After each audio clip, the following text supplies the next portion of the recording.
Today we're going to be paddling on Deep Creek and we're leaving from Deering Preserve. Deering Preserve is one of our Volusia County conservation lands that you can find right off of Maytown Road, kind of in between Pell Road and Gobbler's Lodge. It might not be the easiest preserve to get into. You do need a permit to be able to access here, and the parking can be limited at times. So you want to make sure you kind of research before you come out here, but if you're able to make it out here, it is one of the most beautiful paddles that we have here in Volusia County. Deep Creek is located in Deering Preserve, and Deering Preserve is inside of an area known as Farmton. Farmton is an unincorporated community in Volusia County. It is located off of Osteen-Maytown Road, not far from the St. Johns River. In 1885, this area was built up with the construction of the first railroad in East Central Florida. The railroads connected to the steamboat landings along the St. Johns River and were used to transport agricultural products to market.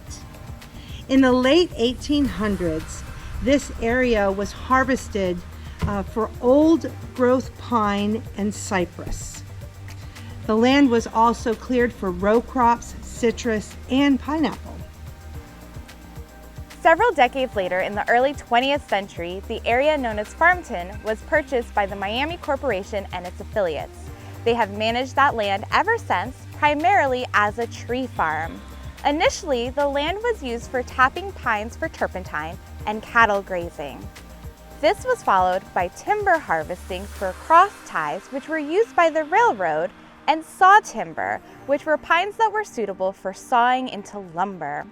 In 1947, the Hudson Pulp and Paper Mill opened in Palatka, which greatly changed the forest product market in North Florida.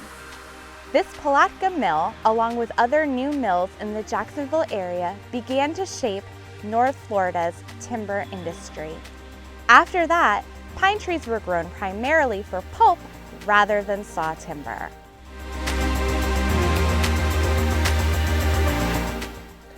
As you're paddling through here, you might come across all these roots sticking up out of the water, and what these are cypress knees.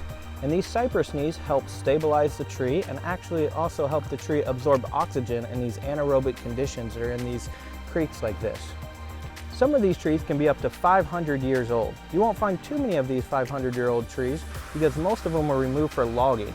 And creeks like this were perfect to cut down these cypress trees, and they were able to flow all the way out into the St. Johns to be picked up.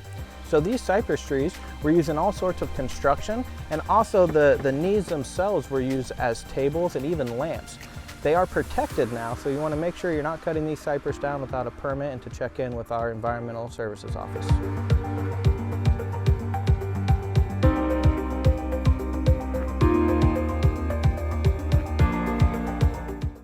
One of the most common problems that we see across many species of animals, fish, marine mammals, birds, is fishing line entanglements. These become life-threatening in most cases. Dorsal fins and pectoral flippers of marine mammals can get entangled. Even if fishing line is distributed into an open garbage can, animals that scavenge in that garbage can can also get entangled. So we have these bins throughout the county. They have a curved head so that other animals can't get back into them. So we ask fishermen when they're out on the docks and piers to put their unused fishing line into these bins so that it keeps it out of our waterways. This program was developed by FWC, and Volusia County partnered with FWC in 2005 on the Fishing Line Recovery and Recycling Program. We have over 200 bins throughout the county, and we have volunteers that go out and adopt each of the bins. They periodically go to the bin, they empty out the fishing line, clean it up, and they'll drop it off at a participating drop-off location. For more information about this program or to perhaps adopt one of our bins, you can go to volusiafishinglinerecycling.org. Today we paddled Deep Creek, which connects Lake Ashby all the way down to the St. Johns River, just north of Lake Harney. We got to have a beautiful paddle, picked up some trash, learned a little history, and explored one of Volusia County's beautiful hidden gems. I'm Trey. I'm Debbie. I'm Tracy. And I'm Lisa. Thanks for watching.